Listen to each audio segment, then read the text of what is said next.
foi, foi cansativo, mas valeu a pena. Eu sempre falo para os meus colegas, prestem. Isso mesmo. Ó, aí tá aparecendo que tá gravando? Porque aqui ainda tá rodando a bolinha. Para mim, não. Você quer que eu espere um pouco? Ô, Lu, tá aparecendo aqui que tá apareceu. gravando, sim. Tá assim? Tá, Apareceu aqui. Tá. Agora Tá lá sim. em cima, Agora gravando. Obrigada, então, tá Raquel. bom. Imagina. Então, eu achava que teria esse acesso tanto na lousa digital, de uma forma um pouco mais espontânea, mas eu não consegui, e nos netbooks da escola também o Wi-Fi da escola não conectava. Então, eu também tive que me deparar com esse desafio aí, de como trabalhar com a fanfic sem internet na escola e depender exclusivamente da internet dos alunos, né? Então, muitas coisas eles fizeram em casa, eu tive que replanejar isso. Bom, sobre a teoria, eu não vou me atentar muito à questão teórica, né, que eu acho que o que importa aqui é eu contar mesmo passo a passo de como se deu esse processo, mas só para vocês saberem, né, a base teórica foi principalmente do círculo de Bakhtin, e principalmente de eu entender que a aula ela tem que ser dialógica, ela tem que dialogar tanto com os sujeitos, que são os alunos, tanto com os enunciados que estão ali. Então, nós, por exemplo, nessa experiência, a gente teve que dialogar com a série La Casa de Papel, com as referências que essa série trouxe, com o que os alunos traziam de referência quando eles assistiam essa série, né, e entender o gênero como o gênero do discurso mesmo, não textual. Ele pisa no texto, mas ele vai para o discurso para pegar elementos do discurso e voltar para o texto para uma maior compreensão. Eu vou entrar nesse detalhe mais adiante. Eu também falei sobre os multiletramentos, né, da Rojo. Usei o Canclini para falar de cultura, né, das coleções, e quanto é importante a gente considerar as culturas dos alunos, né, e as suas coleções. Falei do Jenkins para falar dessa cultura participativa, como eu disse, a fanfic é um reflexo desse novo modo de ser e estar que a internet propicia, né, esse desejo de participação nos movimentos, né, culturais. Então, como é que se deu, então, a aplicação desse projeto? Então, aqui está o passo a passo, assim, resumido, e eu vou me atentar a cada um deles. Primeiro foi uma introdução às narrativas, aí eu selecionei um seriado televisivo de escolha dos alunos, depois nós analisamos essa série, criamos um fandom, né, junto com essa análise.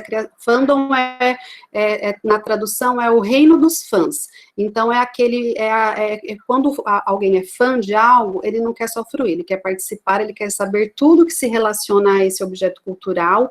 Então ele é informado, ele mergulha nesse horizonte. Então eu criei também essa espécie de fandom. Depois eles produziram as fanfics dentro da plataforma, e no final a gente produziu uma fanzine que resumiu tudo o que nós estudamos da série, as produções da fanfic e tal. Esse foi o passo a passo geral. Primeiro, a introdução das narrativas. Eu fiz essa introdução porque eu queria que os alunos, eu não queria chegar direto com a série, com a análise da série, eu queria que os alunos ficassem nessa atmosfera de narrativas, que eles já tivessem um olhar para o conflito, para a construção dos personagens, que eles tivessem um olhar um pouquinho mais apurado.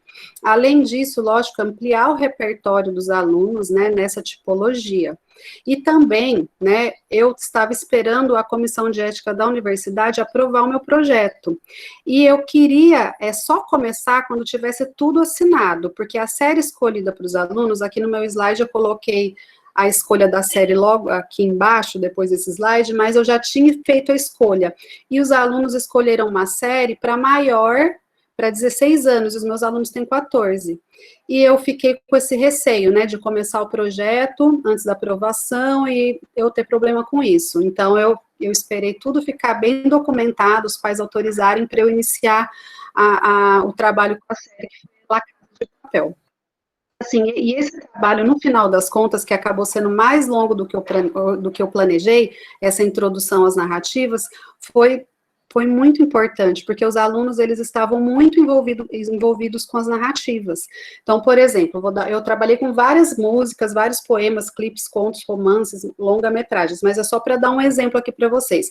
Eu levei aquela música 16, da banda Legião Urbana, não sei se vocês conhecem essa música, mas conta a história do Johnny, né, do personagem Johnny, que era um adolescente, né, que era legal, que era bacana, e vai construindo a história desse personagem na história, né, que ele tinha um Opala azul, que ele era o rei dos Pegas, da Asa Sul. Aí já começa aí as referências que você tem que ir para o plano do discurso, né? Aí os alunos, o que é a Asa Sul? Ele fala Casebe, ele fala Lago Norte, o NB nas músicas, né? Que são lugares de Brasília. Aí eu peguei o mapa de Brasília, expliquei para os alunos o que é essa Asa Sul, que Brasília era no formato de um avião, expliquei para eles que a banda Legião Urbana era de Brasília. Então, aí esse personagem, o Johnny, né, que ele era roqueiro, gostava das bandas de rock, e na música ele fala, né, ele fala que gostava do Led Zeppelin, dos Beatles, dos Rolling Stones, aí eu levei essas referências para os alunos, e o Johnny, na narrativa aqui, né, o Johnny estava esquisito, né, na história, fala que o Johnny, ele estava, de uns tempos para cá, ele estava estranho. E aí fui trabalhando com esse conflito com os alunos, né? E eu pedia para eles analisarem, porque essa letra, por exemplo, esse exemplo que eu trouxe, já era a quarta música narrativa que eu tinha trazido para a sala. Então, eles já sabiam os elementos da narrativa, e aí nós fomos analisando juntos isso. E aí, nessa história, o Johnny convida todo mundo para um pega, né, para um racha de carro, só que ele escolhe a estrada mais perigosa de Brasília, que é conhecida como a Estrada da Morte. E aí eu sempre vou lendo, né, todas as narrativas que eu trabalhei com os alunos, eu vou lendo, né, com eles, criando esse suspense para eles perceberem qual era o conflito, no clímax, e aí no final da história, né, o Johnny bate o carro, né, e aí ele fala, a letra fala que só se viu os pedaços do Opala de Johnny pelo chão, e no dia seguinte falou o diretor, o aluno João Roberto não está mais entre nós, e eu lembro que essa música, por isso que eu trouxe ela como exemplo, chocou muitos alunos, né, e eles se interessaram muito, eles foram querer conhecer a banda Legião Urbana, e depois vários alunos falaram para mim, nossa, professora, eu estou ouvindo sempre aquela música 16, né, eu ouvi eles cantarolando, então eles gostaram mesmo, né, da narrativa, ainda mais porque no final da história, a narrativa deixa uma brecha de que talvez tenha sido um suicídio, né, a morte desse jovem. Então, os alunos gostaram muito, e principalmente porque ela tem essas referências, no final da história, os alunos, para homenagear o Johnny, cantam essa música dos Beatles, né, que é Strawberry Fields Forever. Aí eu levei a letra dessa música, a tradução, o clipe dos Beatles, expliquei o que significava, e dentro da canção, que significado ela tinha, daí a gente falou desse tipo de juventude, né, que é da década aí de 60, 70, esse jovem, né, do James Dean aqui, então todas essas referências dessa e das outras músicas foram trabalhadas. E aí isso foi criando o interesse dos alunos nessa, interpretar mesmo as canções, né? Aí eu levei essa Vital e Sua Moto do Paralamas. Essa música, o conflito não é bem desenvolvido, eu não sei também se vocês conhecem, mas ela só fala que o Vital queria uma moto, mas o pai dele não queria dar porque achava perigoso, mas o pai dele acabou dando. Aí ele pegou a sua moto e foi para o show do Paralamas. É só isso a história da narrativa. E quando os alunos foram ler a música e fazer uma análise, aconteceram assim em todas as turmas. Eles vinham até mim e falavam, professora, tá faltando um pedaço da letra da música. Eu falei, não tá. Ele falou, mas não tem história, né? Então, eles foram percebendo, né, a importância do conflito e como nós, leitores, gostamos de um conflito bem demarcado. Então, a intenção foi essa, eles irem aguçando esse olhar para as narrativas, né? Outro exemplo que eu vou trazer dessa introdução das narrativas foi quando eu trabalhei com longa-metragem, né, com alguns filmes, e a indústria cinematográfica. Eu passei esses dois primeiros filmes que estão aí no slide, 1000 Palavras e Clique. Esses dois filmes, eles têm uma estrutura muito parecida, né, os personagens são muito iguais, todos, né, então, não só o principal, mas as esposas, os filhos, o patrão, né, que são personagens aparentemente que estão em decadência, não dão importância para a família, aí de repente eles se deparam com um elemento mágico na narrativa, lidam com esse elemento mágico durante o desenvolvimento, acabam se dando mais mal ainda, e de repente no clímax eles percebem a importância da família e de outras coisas que não seja o trabalho, tal, e aquela cena bem eloquente de chuva. Então, a gente analisou, eu passei esses filmes para os alunos, a gente analisou, pedi para eles fazerem um trabalho buscando outros filmes que também tivessem essa mesma lógica, e eles apareceram com vários outros, como esses que estão aí,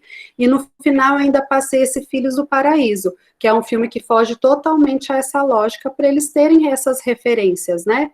Esse foi um filme premiado, e é um filme que tem um conflito demarcado, mas ele não dá todos os elementos que o leitor acostumado com 1000 palavras ou clique, ele recebe, né? O final da história fica, não em aberto, mas não mostra para nós, telespectadores, o que acontece, né? Das crianças no final, e isso foi criando repertório nos alunos. Esse trabalho aqui, os alunos falaram muito que eles começaram a olhar filmes de um modo diferente. Essa foi a introdução às narrativas.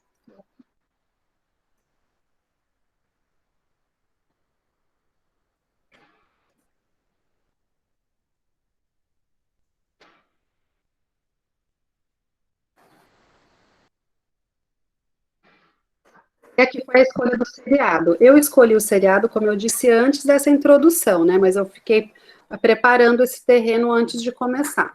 Aí eu tive duas grandes surpresas na escolha desse seriado. Primeiro, que a primeira votação que eu fiz, eu deixei em aberto. Eu simplesmente fiz a pergunta, qual a sua série preferida?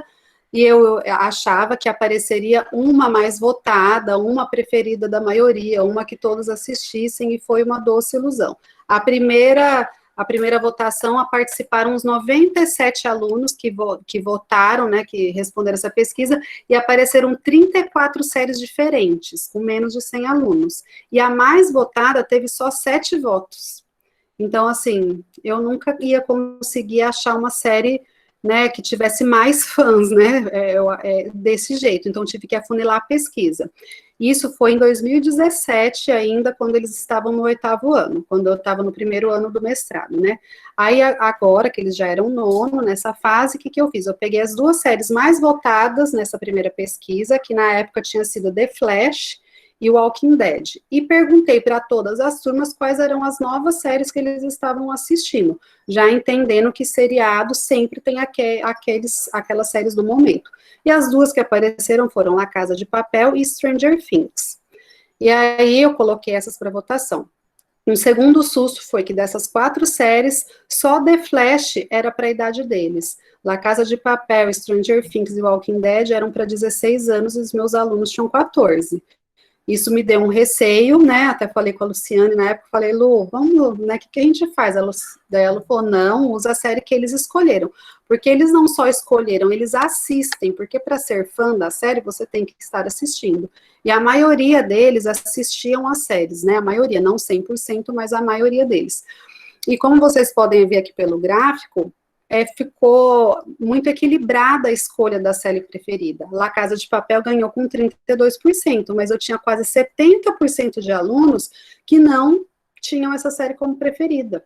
E eu falei, gente, mas espera aí, se para escrever fanfic tem que ser fã, o que eu vou fazer com esses 70% que não são fãs, né? E aí, o desafio, né, essa aí, como criar estratégias para tornar os alunos fãs da série, né? Porque eles não precisavam só conhecer e interpretar a série, eles precisariam ser fãs. Então, isso, né, isso mudou um pouco o que eu tinha planejado do trabalho, né? E aí, para isso, para tornar os alunos fãs, eu fui fazendo algumas estratégias. E como vocês vão ver no final da minha apresentação, a maior parte do projeto ficou essa.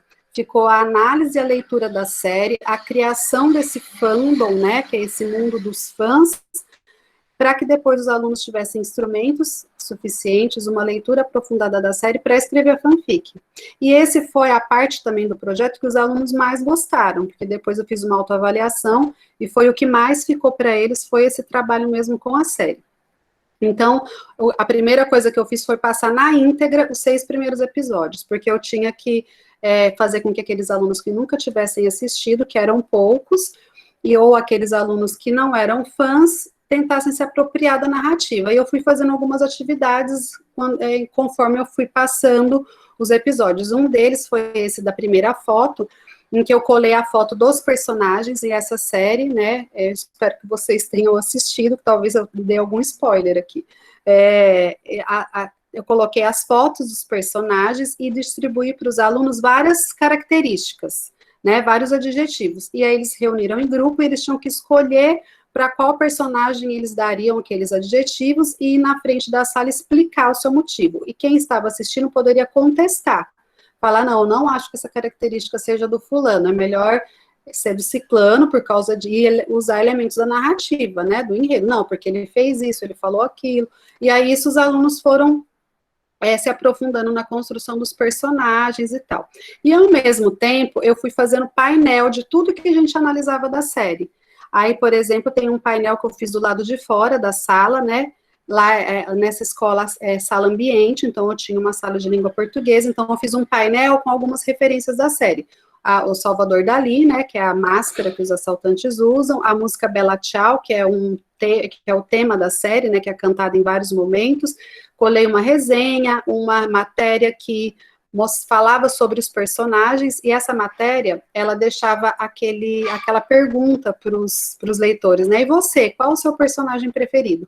E eu tentei simular isso, né, que é muito próprio da internet, nesses painéis que eu e os alunos fomos fazendo durante o processo. Então, os alunos sempre tinham espaço para dar a opinião deles e comentar ali sobre aquele assunto. E isso acabou chamando a atenção dos alunos que não eram do nono, né? Porque a série estava em alta no momento, naquela época se falava muito sobre a série, tinha memes circulando na internet, musiquinha, propaganda usando a música da série, a máscara, enfim, os macacões estavam sendo vendidos como fantasia, então chamou a atenção de outros alunos que também quiseram aí participar nos painéis.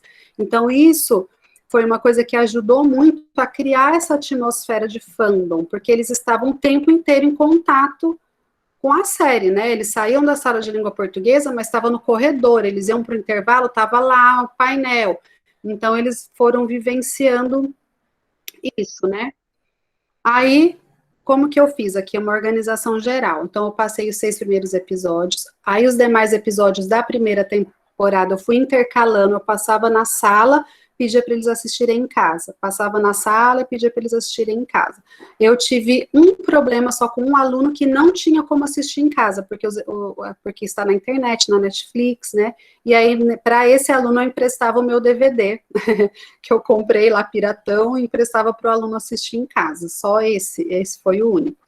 E na segunda temporada da série, eu dividi os episódios e os alunos fizeram um seminário, né? Eles tinham que explicar o enredo para a turma e apresentar da melhor forma que eles quiserem, ou um seminário tradicional, com slides, explicação do enredo, ou fazer uma performance. Eu tive 2 turmas que fizeram performance. Então, eles chegaram fantasiados, né, dos personagens, e fingiram que ali era a Casa da Moeda, e eles se divertiram com as apresentações. E aí, todo esse processo de trabalhar com os episódios, a gente foi fazendo os painéis, né, sobre os elementos que se sobressaíam dessa análise. Então, essa foi a organização.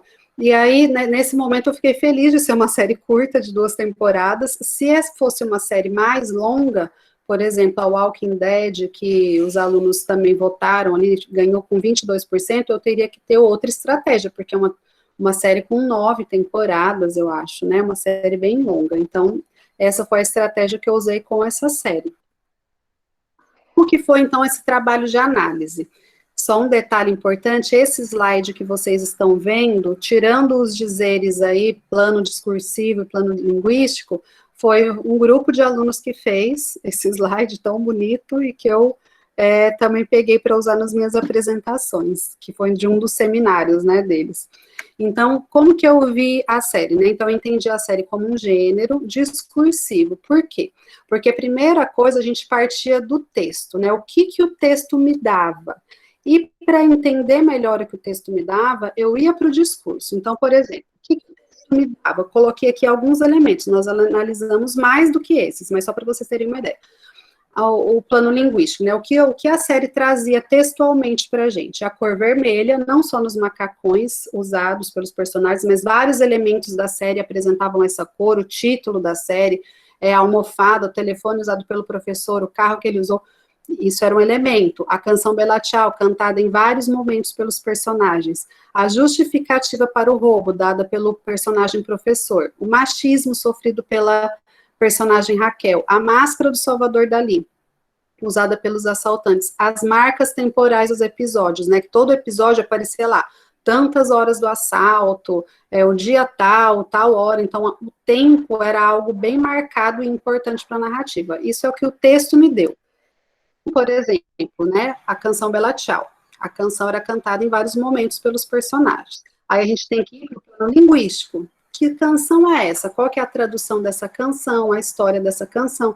Então, nós vimos, por exemplo, que essa canção foi feita primeiramente por trabalhadores rurais que eram explorados. Aí a mesma melodia foi feita em combate, né, ao fascismo de Mussolini, na Itália. E essa mesma canção foi traduzida para vários idiomas, e até hoje ela é cantada como forma de protesto, né?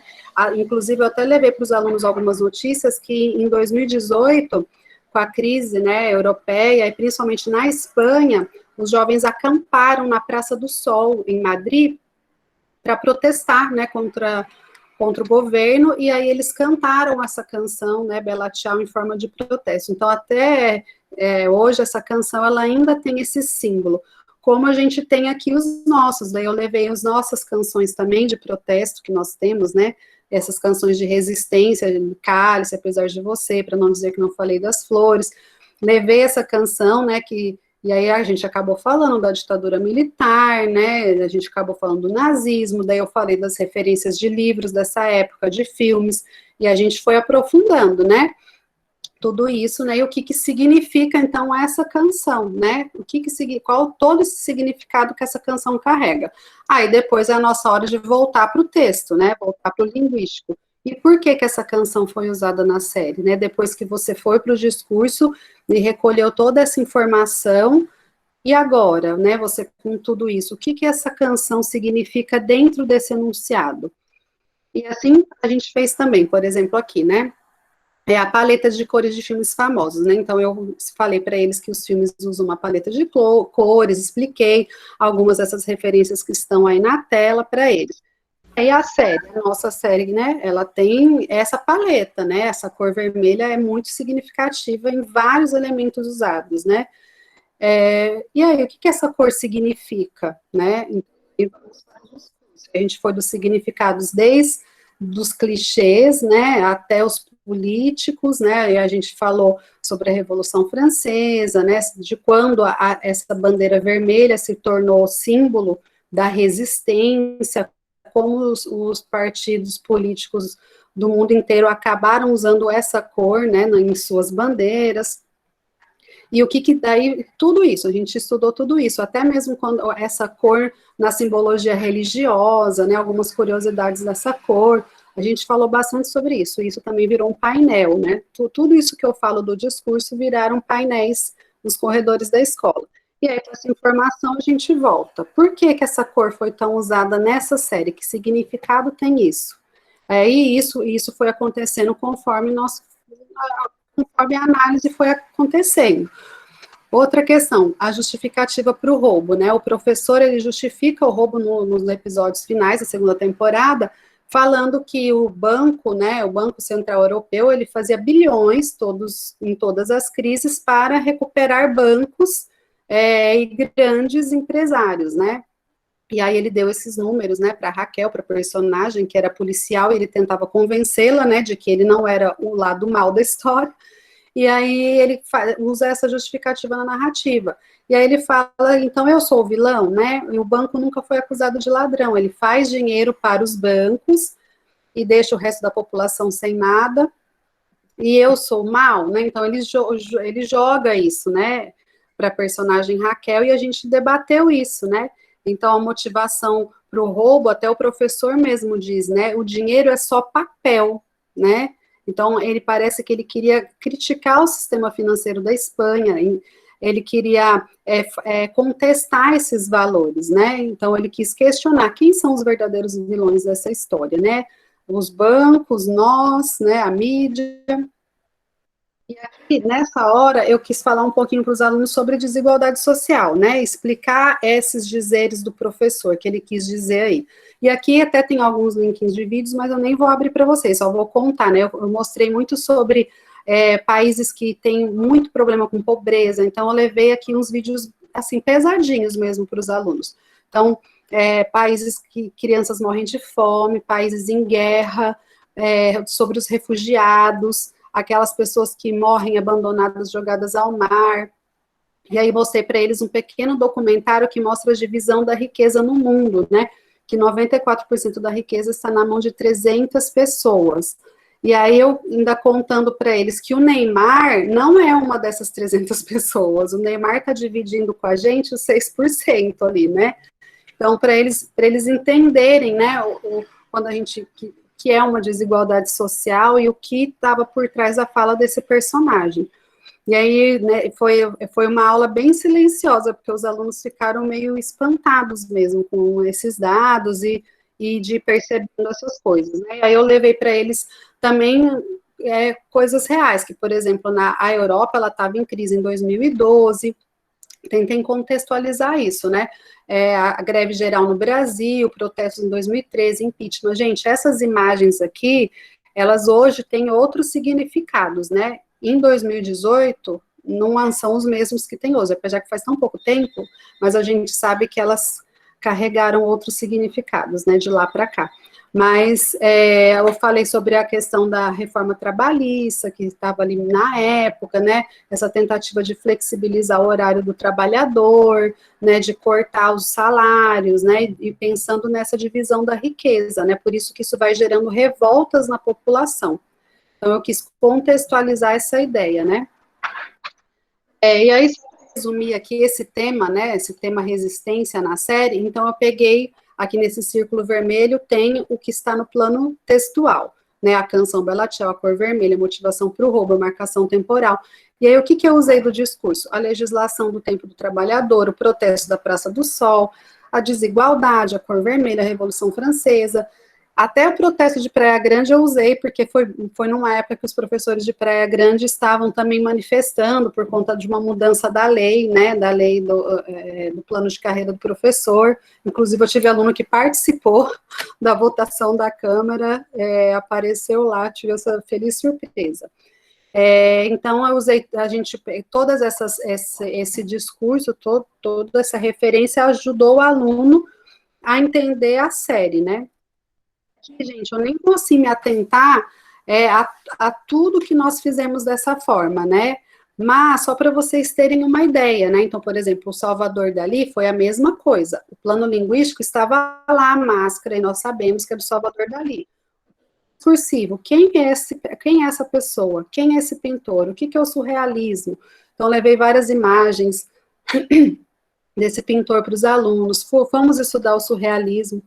Nesse momento, é importante eu dizer que eu tentei uma parceria com o professor de artes, mas eu não consegui essa parceria, porque, segundo o professor, o surrealismo é matéria de 8º ano, e eu estava no 9º, então ele não poderia falar sobre esse assunto. Mas aí não tem problema, eu mesma, como professora de língua portuguesa, fiz aí uma transversalidade dentro de língua portuguesa. Então, levei as obras do Salvador Dalí,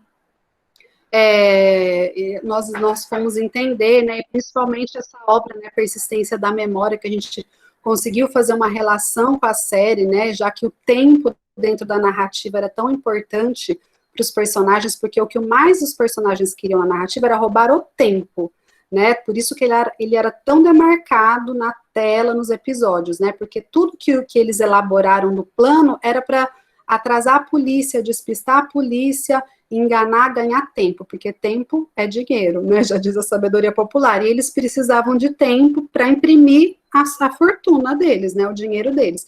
Então, esse tempo distorcido, porque foram 11 dias, mas narrado em 2 temporadas, alargou um pouco a percepção do tempo quando a gente olha para essa narrativa, né. Então, tudo isso eu explorei com os alunos, tudo isso virou um painel, e eles pesquisaram, viraram trabalhos. E aí, a mesma pergunta eu sempre levava. Por que que eles escolheram o Salvador Dalí para as máscaras e não outra personalidade ou personagem? Por que que foi isso? Né? Aí os alunos fizeram painéis sobre isso, eles também estudaram um pouquinho sobre o uso de máscaras em outras narrativas, depois eu mostro para vocês também esse trabalho. E outra coisa aqui, do plano linguístico, o tempo da narrativa, como eu falei para vocês, era muito demarcado. Sempre passava várias vezes no episódio o tempo de assalto, o dia da semana. Por que que isso era tão importante, né? Porque é isso que eu falei para vocês, antes de dinheiro, eles precisavam de tempo para imprimir o dinheiro, né? Então, tudo que eles faziam ali era para prolongar esse tempo dentro da moeda. E aqui também a gente relacionou com essa mesma questão que eu já falei logo ali atrás, né? O tempo do trabalhador, né? A gente estava vivendo uma crise mundial, com Europa, Brasil, com muitas manifestações populares, com os governos tentando flexibilizar, regulamentar o tempo do trabalhador. Nós tivemos no Brasil isso. E aí eu levei para os alunos algumas notícias, algumas questões que nós discutimos, e ali os personagens da série, eles estavam até com macacões, né, que é o típico uniforme do operário, né, e ao mesmo tempo prisioneiros, se a gente pensar nos Estados Unidos, que todos usam aqueles macacões laranja, né, apesar de serem vermelhos do da série, mas também lembram isso, eles estavam presos, mas operários, né, fabricando o próprio dinheiro, né, e resistentes pela cor vermelha e tal.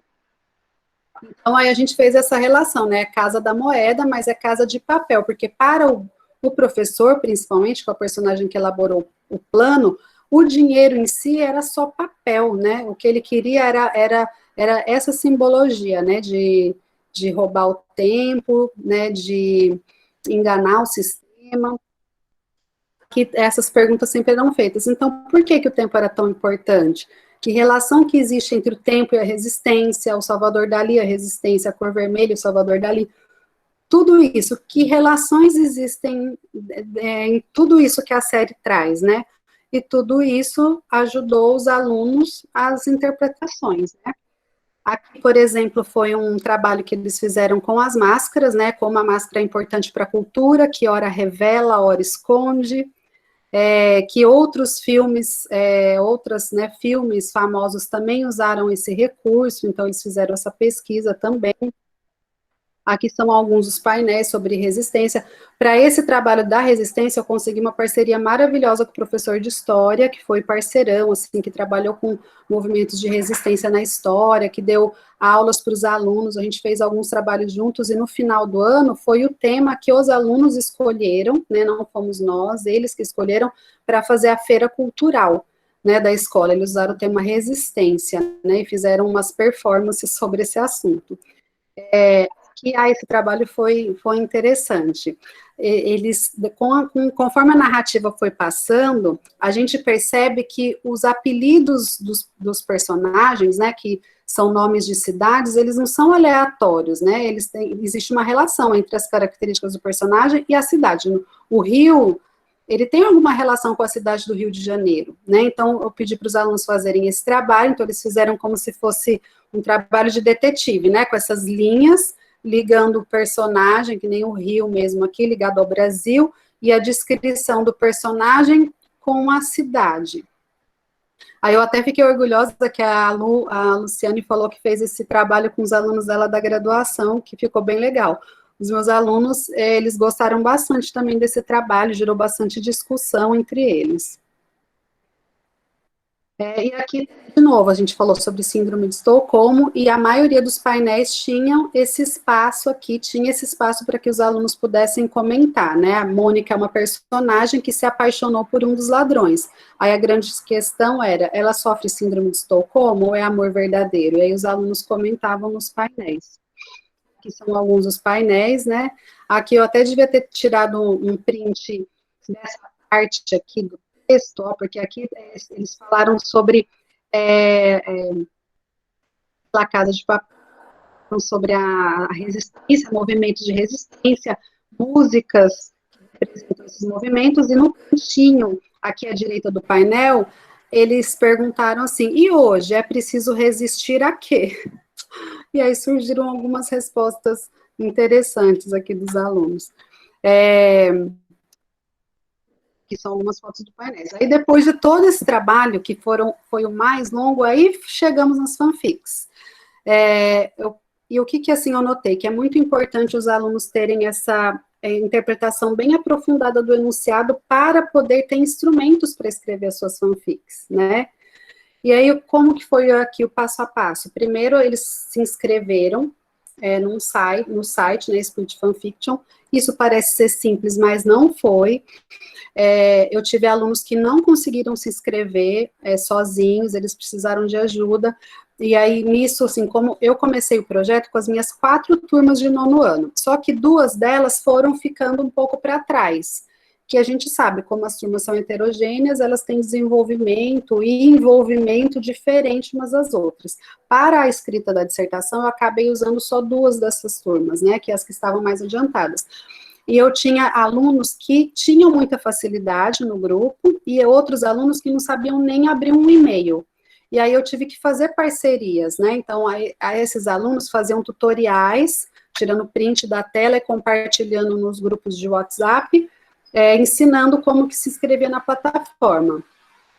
Alunos, eu fiz um tutorial também para eles de como abrir um e-mail, porque eles não sabiam, por exemplo, que quando você se inscreve numa plataforma, vai uma notificação para o seu e-mail para você validar a sua inscrição. Isso, para eles, era muito difícil, para um grupo de alunos, né? E aí, isso não foi tão simples. Se inscreve, tá ok. Não, foi um trabalhinho demorado, essa parte, né? Às vezes a gente, né, se fala muito que o jovem de hoje, ele tem essa autonomia na internet, mas não é bem assim. Acho que todos os professores aí que estão vivendo esse ensino remoto ainda agora, né, vão concordar comigo. Eles não têm esse letramento digital como se fala que eles têm, né? Eles mexem muito nas redes sociais, eles têm autonomia para mexer em algumas plataformas, mas eles não têm essa autonomia, esse letramento mesmo, né? Tanto é que eu senti isso com esse projeto. Eu tive que ensinar para um grupo, tá, gente? Porque é lógico, a gente tem aquele grupo que é inteirado, que sabe, que ajuda os colegas e nos ajuda nesse sentido. Mas eu tenho um grupo significativo de alunos que não tem esse letramento digital. Então, esse passo a passo, eu tive que levar meu celular, porque era onde eu tinha internet, mostrar, chamar o grupinho com dificuldade lá em volta da mesa, mostrar como é que faz, sabe? Eu deixava eles usarem a minha internet, né, por Bluetooth, para eles conseguirem fazer na minha frente, eu ajudá-los. Então, isso não se deu de uma forma assim tão tranquila, deu um trabalhinho. Aí, depois que todos estavam inscritos, eu pedi para eles usarem os mesmos apelidos, né, que era nono A ou nono D, em relação à sala, e o número da chamada, porque assim eu conseguiria identificá-los mais fácil na plataforma. E aí, enquanto isso, a gente foi discutindo sobre as possibilidades, né, para a criação das fanfics. Então, aí a gente falou que poderia ser através de, eles poderiam fazer a partir de um personagem, a partir do final da 2ª temporada, né, que naquele momento não tinha 3ª temporada, então eles poderiam começar uma 3ª temporada, eles poderiam pegar algum personagem e voltar, né, ao passado, contar uma narrativa desse personagem, ou escolher quais personagens ele daria andamento, enfim, tinham imensas possibilidades, né? Eu fiz uma aula sobre isso e alguns alunos nem queriam dividir a ideia que eles tinham da fanfic deles, porque eles não queriam que os colegas imitassem. Então, eles fizeram esse projeto de dizer o que eu vou produzir. Então, eu pedi para eles um roteiro bem detalhado, com 5 capítulos, né, que eu tinha pedido de início, com o que ia ter em cada capítulo, que personagens novos iam entrar, quais as relações desses novos personagens com os personagens que já existem, quais personagens da série eles iam usar, e os espaços que aconteceriam na narrativa. Então, eu pedi para eles detalharem bem.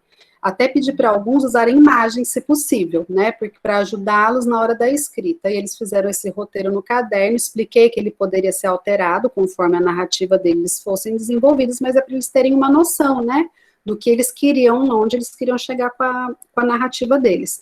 E aí eles foram produzindo na plataforma, eu como usuária ia lendo o que eles escreviam, e eu dava feedbacks para eles, tanto lá de forma coletiva, né, como comentário, o meu apelido lá era professora Raquel mesmo, e aí eu comentava, e eu também mandava mensagens no privado, se eu achasse necessário, e na sala de aula eu falava sobre as questões gerais de escrita, né, questões que eu fui percebendo durante a leitura mesmo, né, no geral dos alunos. E eu comecei a indicar leituras para eles, porque eu percebi que eles estavam com dificuldade na cadência narrativa.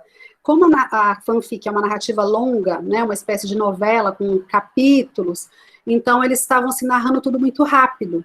Eles tinham essa dificuldade, sabe, do tempo da escrita da narrativa. Aí eu li com eles na íntegra 2 capítulos introdutórios de 2 livros, o Barba Ensopada de Sangue e o Crônica de uma Morte Anunciada.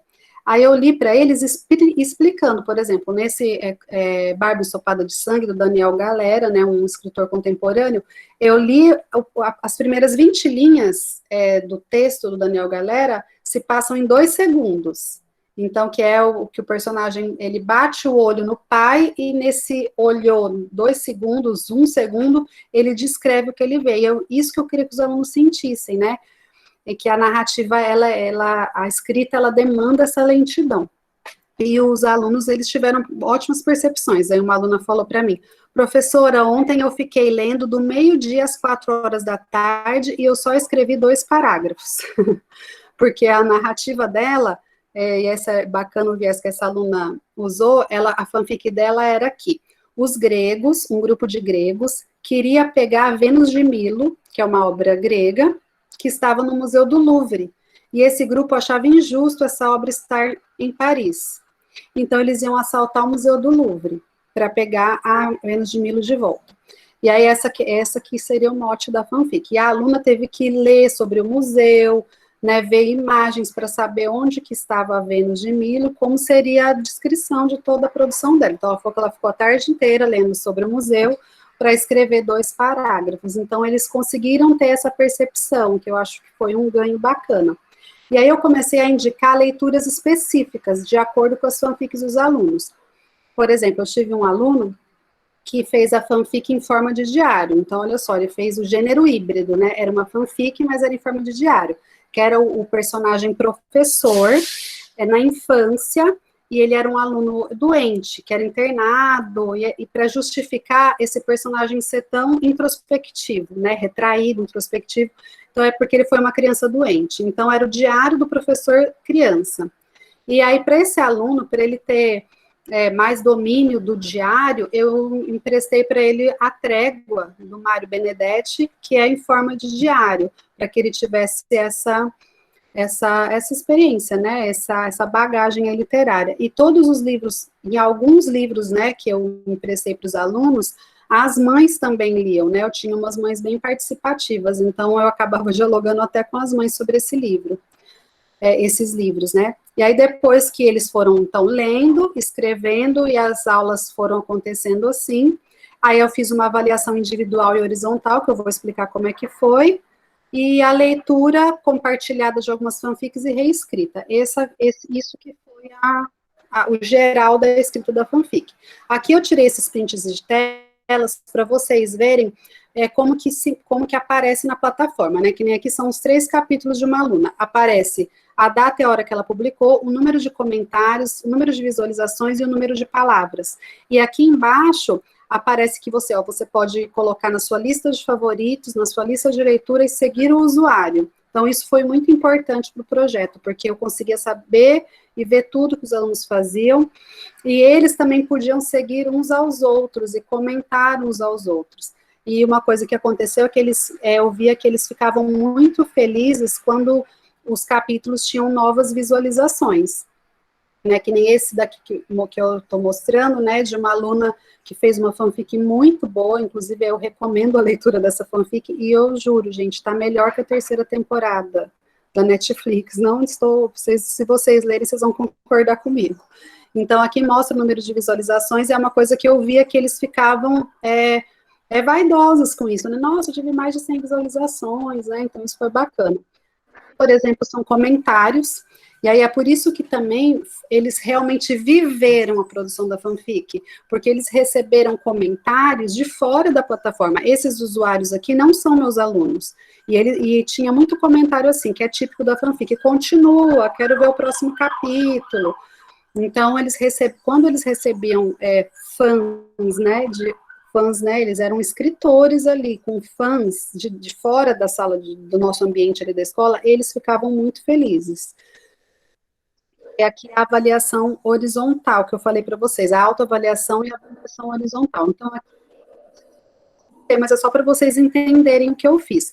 Eu dei algumas orientações gerais, né, falando sobre o título, o resumo, porque a fanfic, né, dentro de uma plataforma, ela precisa de leitores, né, ela quer leitores, então o título e o resumo precisam ser chamativos, convidar a leitura.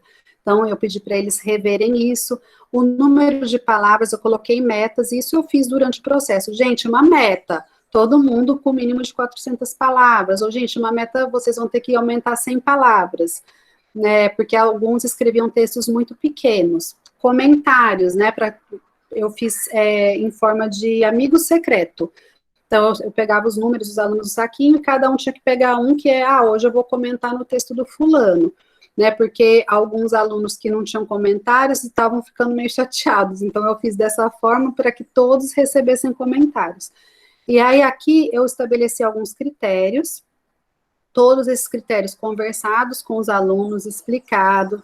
Foi uma aula bem detalhada, que eu li algumas fanfics e nós fizemos a correção juntos. E aí eles tinham que avaliar o próprio texto, depois dessa reescrita, né, que eles fariam do próprio texto, eles iam dar uma nota para o próprio texto, e depois, nesse sorteio de amigo secreto, eles iam avaliar de um colega, usando os mesmos critérios. E aí, o que eu fiz no final? Eu comparei a nota que eu dei, a nota que ele se deu e a nota que ele recebeu do colega. E eu tive a feliz surpresa de ver que eles estavam com uma consciência escritora bem apurada. A maioria, as notas, entre a minha nota e a nota que eles deram ou receberam, não fugia muito de um ponto, né? Então, eu achei que eles estavam conscientes, eles sabiam em que ponto eles precisariam melhorar os textos, né? E até assim, eu tinha algumas situações, por exemplo, um aluno que tinha muita dificuldade de escrita, aí quando ele leu um do colega, ele deu 10 para o colega, mas era um texto 6, 7, mas ele deu 10, porque ele comparou com o próprio texto, né, que era um texto bem rudimentar, com uma escrita bem truncada, né, porque era um aluno com dificuldade, mas isso... Aí, você conhecendo quem é o aluno, você também entende que não deixa de ser uma consciência, né? Ele tem consciência que o do colega está melhor que o dele, né? Que está bem escrito. E aqui, então, quais foram os desafios dessa parte, né? Primeiro, assim, eu até coloquei em último lugar aí nessa lista, mas é a primeira questão, que é a gestão da sala de aula. Porque eu tinha situações muito diversas. Eu tinha alunos que... tinham internet em casa, mas não tinham computador. Alguns desses alunos preferiam até digitar com o polegar, e eles fizeram toda a fanfic deles pelo polegar, digitando no celular. Mas alguns alunos não gostavam, então eles tinham que digitar no netbook da escola, mas a escola não tinha internet, então não dava para publicar na plataforma. Então, quem digitava na escola, uma aluna voluntária tinha que salvar no pendrive, levar para casa dela, passar esse texto pelo WhatsApp para o coleguinha conseguir publicar na plataforma.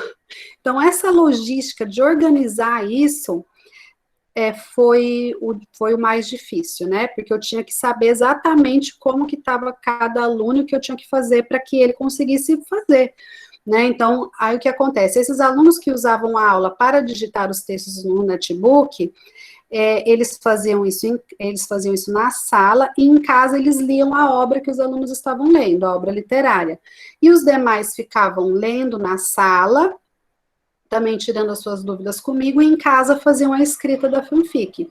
Então, essa organização da sala, por conta dessa falta de acesso, né, da internet, falta de computadores na escola, foi o que dificultou, e foi um dos desafios, mas no final deu certo, todos fizeram, né? todos participaram, não foram todos que produziram no final, mas eles participaram.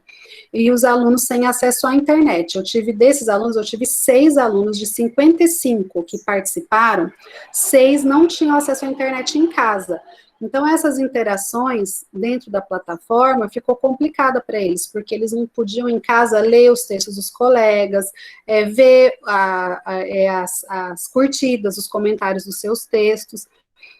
E aí, o que eu fiz com esses alunos? Eu criei espaços na sala de aula, tempo, brechas para que esses alunos pudessem, para que eu pudesse descer na sala de informática com esses alunos, para eles interagirem na plataforma usando o computador da sala de informática, não, o computador da biblioteca da escola que tinha internet, e que os alunos podiam usar.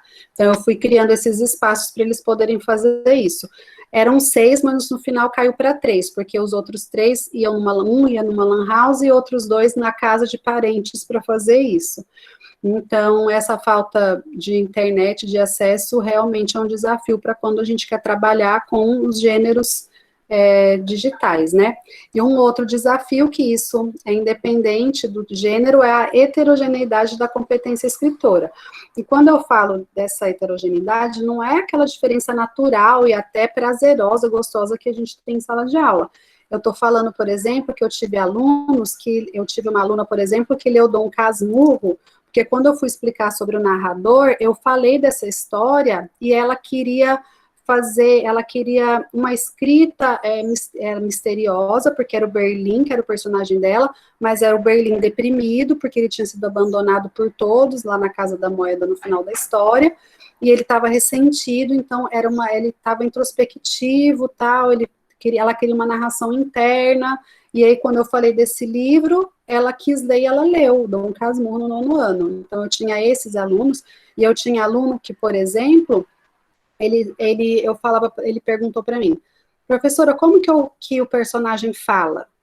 Aí até eu entender o que ele queria dizer, né? Como que o personagem fala dentro do texto? Isso é porque eu já tinha dado essa aula e tudo, mas eu falei, usa 2 pontos e travessão. Aí ele colocou 2 pontos, um em seguida do outro, entendeu? Como quase uma reticência, 2 pontos e um tracinho. Então, eu tinha esse aluno, né, com essa dificuldade muito grande na escrita. Então, isso foi difícil. E esses alunos, esses com muita dificuldade, eu tinha que dar uma aula para eles. Eu não conseguia orientar junto com os outros 30 e poucos alunos. Então, eu fiz algumas coisas, assim, que, por exemplo, eu passei um filme para os meus alunos, o filme chamava Dentro de Casa, que é um filme francês que fala da relação de um professor de narrativa, um professor de redação, com um aluno que é muito bom, que escreve muito bem, e esse professor se entusiasma com esse aluno que tem talento para escrita, e só que esse aluno, ele só consegue escrever se ele estiver vivendo a história. E aí ele começa a se relacionar com o colega de sala e com a família. E aí começa a escrever e mandar para o professor. E aí toda vez que o professor está lendo a redação, aparece a cena da história. E aí chega uma hora que você não sabe se aquilo é só a narração, a ficção, ou se realmente o aluno está vivendo aquilo que ele está contando. E aí começa a ficar perigosa a história, tá? Os alunos adoraram e ficaram muito incomodados com isso, de não ter certeza, né, se é real ou não. E eu deixei os meus alunos sozinhos na sala de aula assistindo esse filme e desci para a biblioteca com em uma sala eram 6 alunos e na outra eram 7, eu acho, né? Que eu tive que descer e orientar mesmo, um por um, sentar junto, pegar na mão. Alguém perguntou alguma coisa? Bom, acho que não. E aí, então, isso foi dificultoso, né? Foi um desafio também.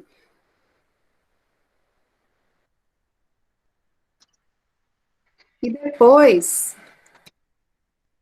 por fim, né, depois que eles já tinham escrito, e só uma coisa importante, de início eu tinha pedido 5 capítulos, mas a gente teve que diminuir, porque os próprios alunos conseguiram me convencer. Eles usaram o seguinte argumento, que para cada capítulo que eles escreviam, eles tinham que fazer muitas pesquisas e ler muito. Então, isso já deixou a professora feliz, né? E eles falaram que não conseguiriam fazer os 5 capítulos até a data que eu tinha estipulado. Então, aí isso caiu para 3 capítulos. E aí eu queria terminar o projeto até julho, para eu finalizar a escrita da dissertação, colher os dados e analisar tudo isso, né? Eu não podia estender esse projeto. E aí, o que que aconteceu? O planejamento era até aí, fez a fanfic e acabou. E aí, chegou a minha coordenadora pedagógica e fez a seguinte provocação: eu não gostei desse projeto, porque eu não vi. Eu nem vi os textos, eu nem vi as fanfics, ela me disse. E aí eu entendi o que ela quis dizer, que realmente, para quem, todo mundo viu os painéis, né, todo mundo falando sobre a Casa de Papel, mas o que os alunos produziram ficou na web. E a escola, ela ainda quer o papel, né? E eu não é uma crítica, eu entendo a importância do papel, né? Tanto é que quando os alunos fizeram essa fanzine, que aí a ideia veio depois, né? Eles fizeram em outubro, né, a fanzine, eles amaram fazer esse trabalho, né? Eles ficaram felizes, orgulhosos, porque eles viram, eles tocaram, eles mostraram para as famílias, né? A escola viu, ficou exposta. Então, o papel, ele é importante para a escola, né? Então, não é uma crítica, mas no começo eu até achei, falei, essa escola, viu, que não sabe lidar com o mundo digital. Mas não é, gente, realmente o papel é importante, né? Esse concreto. Eu achei que finalizar com a produção da fanzine foi muito importante, e ficou um trabalho muito bonito. Essa capa mesmo, a gente fez um concurso de capas, e esse aluno que fez a capa, ele sabia mexer, né, em programas para fazer isso, né, e ele fez essa capa, foi de autoria do aluno, e foi a capa vencedora. E eu deixei com que os alunos se organizassem de uma forma bem espontânea. Eu falei, quem quer mexer com a edição?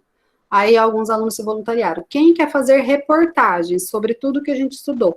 Quem quer a sua fanzine publicada? Quem quer fazer meme? E aí eles foram fazendo outros gêneros que se relacionavam com esse suporte. Aí aqui eu só deixei para mostrar para vocês, né, uma reportagem, né, um texto, uma matéria que o aluno escreveu comparando os professores da escola com os personagens da série, que foi ideia dele, foi ele que fez essa montagem, aí no caso eu sou a Raquel, personagem também, né, e aí ele consegue explicar, relacionar as características do personagem com o dos professores, né, então essa matéria fez sucesso na escola. E a única coisa é que a escola não pôde imprimir as revistas para os alunos, isso foi uma coisa que me deixou bem chateada, e chateou os alunos, e revoltou alguns pais, né, eu comprei os papéis, eu gastei dinheiro, porque para imprimir revista, o papel é mais caro, né, e eu não tive esse apoio. A coordenadora da escola ainda imprimiu para mim, ela imprimiu na escola com o meu papel, mas foram alguns exemplares só, né, poucos exemplares, não para todos os alunos. E aí algumas mães foram reclamar na escola e tudo, né, que eu achei até positivo, significa que eles valorizaram o trabalho e queriam, né, queriam esse resultado, digamos assim, né, esse concreto, queriam levar para casa também. E isso é uma coisa ruim, né, quando a gente não tem apoio da escola, né, que é uma coisa que não é para nós, né, é para os alunos, né, alguns ficaram chateados por não ter a revista concreta, a gente transformou isso em um arquivo digital também, e todos receberam o arquivo digital. Para vocês verem como que eu organizei aqui a revista. Então, eu fiz um editorial da revista, a gente selecionou as fanfics que seriam publicadas, eu deixei livre, quem quer sua fanfic publicada na revista. E aí alguns alunos quiseram, não podia ser todas, porque o suporte não dá, né? E quem organizaria as matérias, que seriam os repórteres, a gente pegou tudo que era painel, né, então Salvador Dalí, Resistência, tudo aquilo, e transformamos em reportagens. E novas produções, memes, charges, ilustrações, quiz, opinião dos fanfiqueiros, né, a gente fez uma sessão lá, né, da opinião deles sobre o projeto, sobre a série La Casa de Papel, o concurso de capas e a edição, que foi uma parte difícil, e que 3 alunos editaram a revista, e depois me mandaram. Então, como cada um pôde escolher a forma com que fosse trabalhar, eles gostaram bastante disso. E aí foi a nossa finalização, gente. E aí é isso. Espero que vocês tenham gostado. Agora vocês podem perguntar. Olá, muito obrigada, Raquel. Eu sou suspeita para falar, né, do trabalho da Raquel, porque eu tive a honra de ser orientadora dela, E então eu acompanhei esse trabalho, de alguma forma também fui discutindo junto com ela me trazia as coisas, e agora, né, o que a gente vai fazer? Eu pensei em tal coisa, e aí a gente foi junto sugerindo, enfim, foi bem bacana, né? Eu sempre uso o trabalho da Raquel quando a gente fala em protótipo, em letramentos, né, em multiletramentos, eu sempre cito o trabalho da Raquel para outros, ela já veio falar do Prof. Falei, né, do protótipo, no final eu não falei do protótipo, que está no final. E aí, quer falar? Rapidinho, assim, gente, toda essa experiência, eu fiz um protótipo, né, que é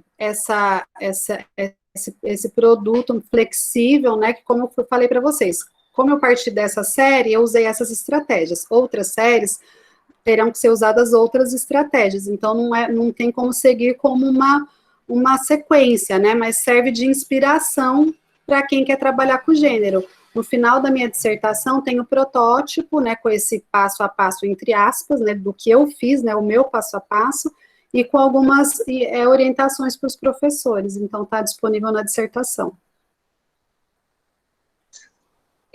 Se vocês quiserem, eu fiquei de colocar, mas eu estava prestando atenção e esqueci de pegar lá no repositório o link, mas eu passo agora para vocês enquanto vocês estiverem conversando com a Raquel. Primeiro, alguém quer falar ou eu posso passar para as perguntas que eu anotei, que foram aparecendo aí no chat? Vou começar, então. O Vitor fez 2 perguntas para você, vou falar uma por uma, tá? A primeira delas seria lícito afirmar que a fanfic, a partir do seu depoimento, foi a precursora do desenvolvimento da análise linguística e semiótica? Isso que você chamou, talvez, de nível linguístico e nível discursivo, né? Porque a gente tem as várias realidades, né? Aí dos vários sistemas, né, textuais. Quando você trabalha com a paleta de cores, quando você trabalha com algumas coisas, essas são estratégias semióticas, né, nesse sentido. Aí ele perguntou se a fanfic foi uma espécie de precursora, né, para o trabalho linguístico e semiótico. Talvez juntos. Não.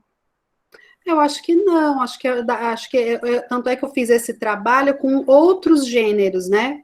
Com outros gêneros lá na introdução das narrativas, né? Quando eu usei a letra de música, foi sempre esse mesmo método de trabalho, né? Do texto para o discurso e volta para o texto, esse mesmo movimento constantemente, né? Então, não foi só com a fanfic, não. E nem ela foi precursora, né? Porque a gente pode pensar com outros gêneros que surgiram anteriormente até, né? Isso. Então, a outra que ele mesmo faz professora Raquel, existe relação intercultural entre fanfic e cosplay? Não sei, boa pergunta. Eu acho que sim, sabia? Porque é uma manifestação do fã, né? A fanfic também é uma forma desse fã, né? Desse leitor, desse escritor, desse consumidor de cultura se manifestar e se relacionar com essa cultura. E o cosplay também eu vejo como uma forma também de se relacionar. Então, acho que sim. Eu também acho. Eu acho que são formas diferentes, inclusive de autoria, né? Porque a autoria não precisa aparecer só no discurso verbal, né? Então, quando você se traveste, né, como um cosplay, junto você está tendo uma assinatura autoral. Você não é aquele personagem, é como você vê, talvez, aquele personagem. É o seu ponto de vista, né? Sempre. Né? Isso.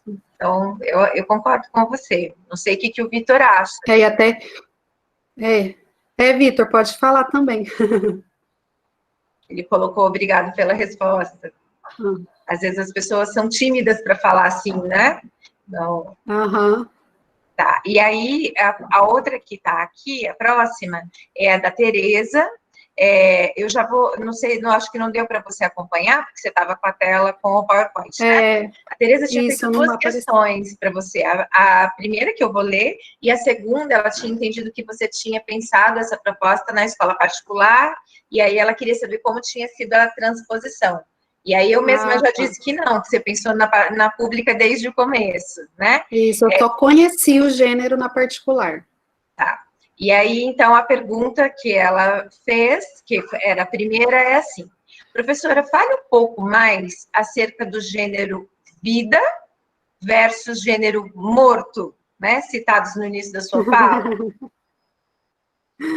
Então, eu falo de gênero morto é quando a gente não considera todo o contexto sociocultural de produção daquele gênero, né?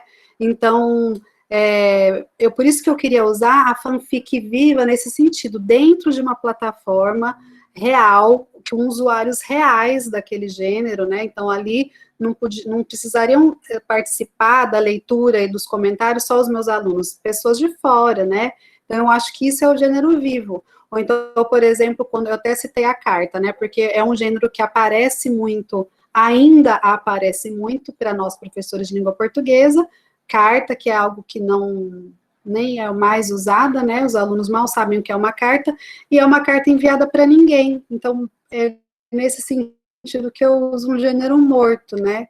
Aquele texto que ele não faz parte da vida. Acho que esse, eu não sei se eu te expliquei, eu acho que é isso, é assim, tem que fazer parte da vida, eles têm que estar vivo, ativo. Se é para fazer uma carta, que seja para o prefeito reclamando de alguma coisa, que seja, vamos fazer um manifesto real para a diretora, então, para alguma coisa que os alunos querem, usar boné, vamos fazer um manifesto que todo mundo tem que usar boné. Então, isso que eu falo, usar a língua na vida, né, e não só naqueles manuais mortos, que isso afasta os alunos da língua portuguesa, eu acho, das aulas, né. Perfeito. Aquilo que o Bakhtin fala, né, a língua como organismo vivo e não o signo como experiência laboratorial, né, nesse sentido muito abstrato, né. Depois, o Alexandre te perguntou, são duas perguntas em uma. Então, a primeira parte delas eu vou ler, tá? E aí se você quiser, depois eu repito. Ele diz assim: professora, como foi trabalhado com os alunos o sentimento de frustração de muitas vezes os textos não terem sido curtidos ou comentados? E aí ele continua: você, inclusive, citou que alguns alunos ficavam chateados com a falta de comentário. Como é que foi trabalhar isso com eles? Então, eu tentei fazer estratégias para que todos tivessem comentários, mesmo que fosse entre nós, né? Porque não foram todos os alunos que receberam comentários de fora. Nós conversamos sobre isso na sala, né? Sobre como as redes sociais, às vezes, impõem essa lógica, né? Que você tem que ser alguém admirado, curtido e comentado, né?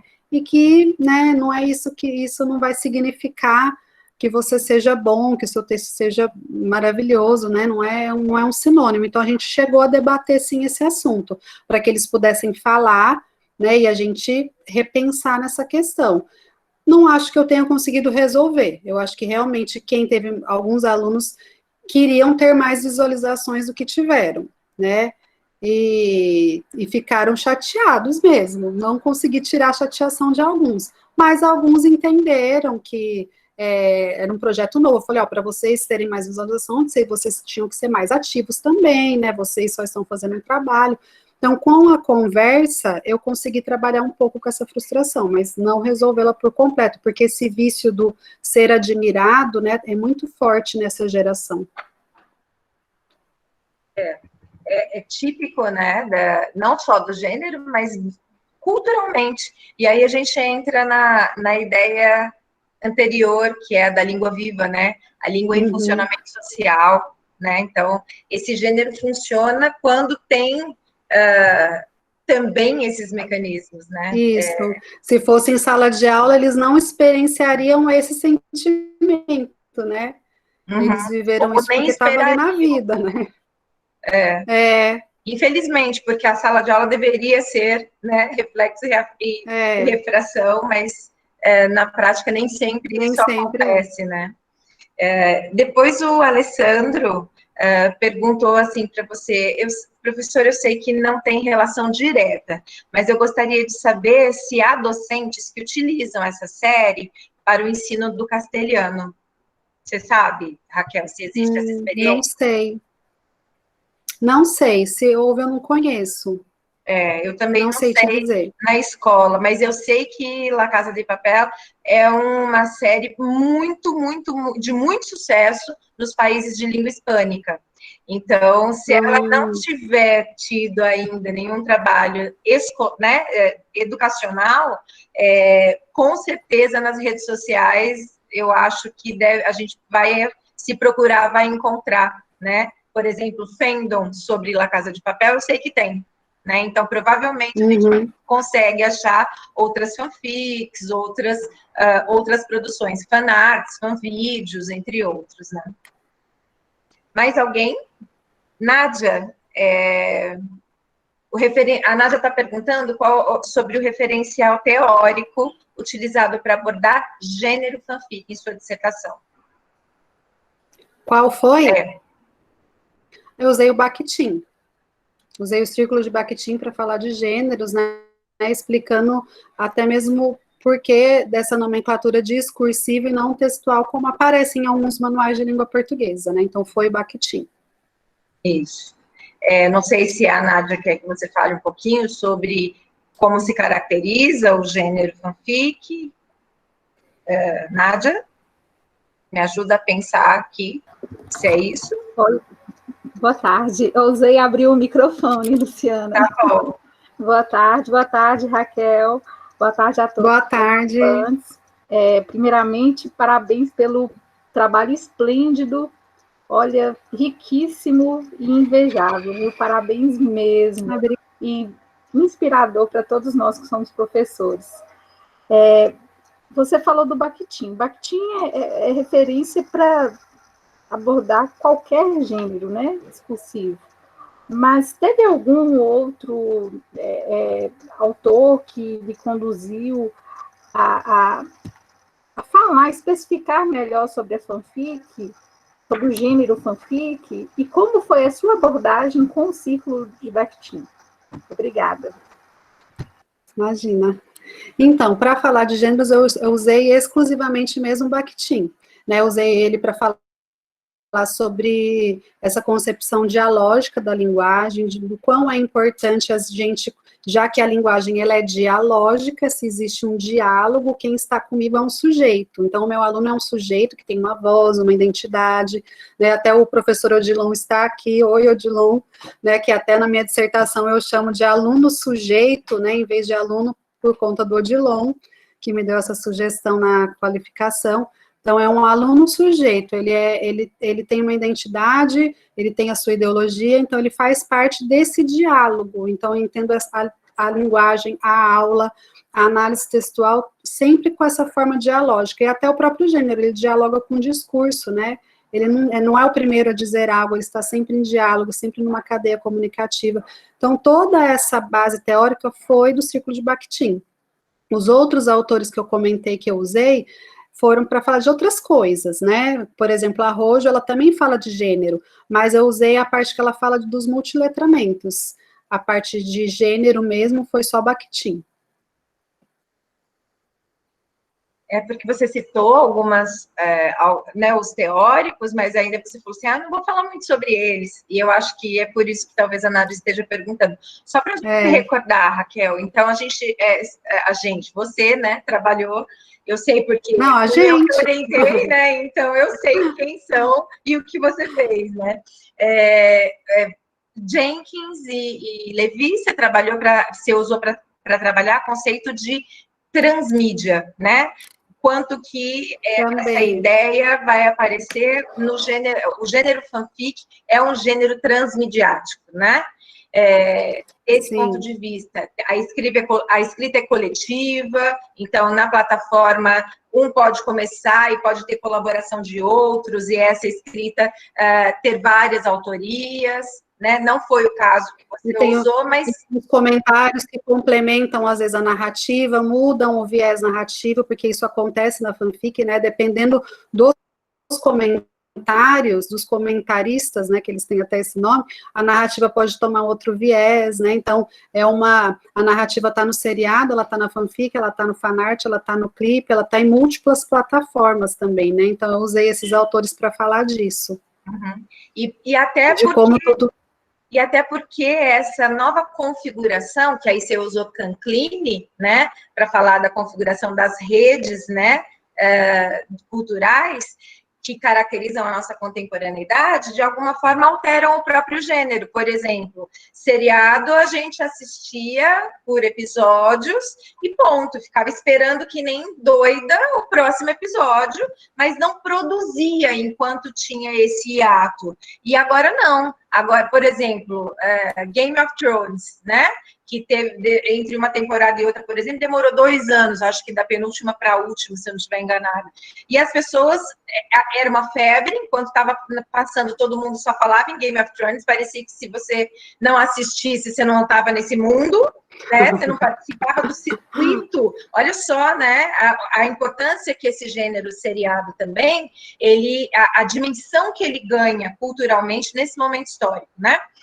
E, claro que ele não é de agora, ele vem dos folhetins, tarará, tarará. A Marcela, uma orientanda minha de doutorado, fez esse para quem quiser trabalhar um pouco, pensar um pouco o gênero seriado, ela faz isso. Mas é interessante o quanto que, culturalmente, a cultura, a prática cultural, a vivência, a vida, né? Modifica, interfere, não só no uso, mas na elaboração do gênero.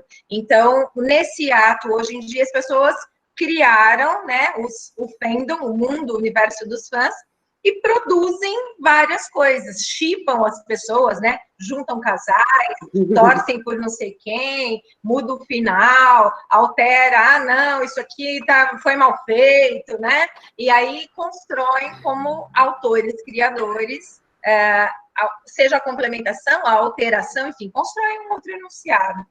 E aí o Canclini... E as coleções também, né? Desculpa. É o Canclini, né, que você usou para falar disso. Não, é isso. E as coleções também, né, que o Canclini fala, que é importante, porque às vezes, eu não sei vocês aí, professores também, sentem que ainda existe, né, um certo preconceito com alguns gêneros, né, porque eles têm menos prestígio, né, porque não são os clássicos, os legitimados, e quando a gente entende que todos estão numa cadeia comunicativa e se dialogam, e que todos têm na sua coleção cultural gêneros de diversas esferas, seja os eruditos, os populares e etc., os massivos e tal, então, foi assim que eu justifiquei também, porque alguns, né, podem ver e falar, nossa, mas trabalhar com série, né, trabalhar com fanfic, com meme, né, esses gêneros tão massivos, tão sem prestígio, mas você coloca em diálogo com tanta outra coisa, né, eu falei, por exemplo, do Quentin Tarantino na análise da série, que é um diretor cinematográfico renomado, eu falei do Salvador Dalí, eu falei do Chico Buarque, então, né, do Dom Casmurro, do Machado de Assis, enfim, quando você coloca em diálogo, né, entendendo que todos temos essas coleções múltiplas, isso também é justificado. E além disso, a ideia também de que a gente não está como crítico, né, juiz do mundo para dizer isso é bom ou isso não é bom, isso e tal gênero é melhor ou não. Até porque o próprio Ítalo Calvino já ensinou isso para a gente, né? Que os clássicos se tornam clássicos porque um determinado grupo social o elege, né, como clássico e o coloca num determinado patamar. Dom Quixote, por exemplo, já foi considerado um texto ruim, historicamente, hoje ele é um clássico, né? Então, eu acho que se despir desses preconceitos para pensar os vários saberes, também é valorizar o saber do outro, diferente de você, como algo bom, né? Como algo passível de estudo, por que não? Né? Então, essa questão também entra aí na ideia da coleção do Canclini, né? E aí, para trabalhar gênero, você usou Bakhtin especificamente, como você disse, pensando o gênero não como gênero textual apenas, claro que partindo do linguístico, do que está no texto, da estrutura, mas extrapolando para a situacionalidade, né? Então, por isso as historicizações, os cotejos, os diálogos, para entender as valorações, já que o signo é ideológico. É isso? Só para pensar teoricamente aí, responder. Isso mesmo, né, gente? Nada como a Lu explicar, né? Isso mesmo.